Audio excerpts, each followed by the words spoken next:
দর্শক, এখন আমরা আসছি বাগান বাড়িতে ঘুরতে। দেখেন আমাদের বাগান বাড়ির ছোট ছোট ছোট আমড়া গাছ রয়েছে, বরিশালের আমরা এটি। চলেন আমি এখন খাবো আপনাদের মাঝে।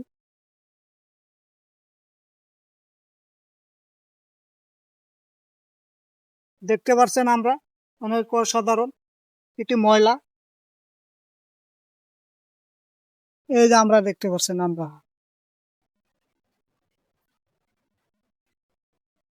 অনেক স্বাদ দাদা, অনেক স্বাদ।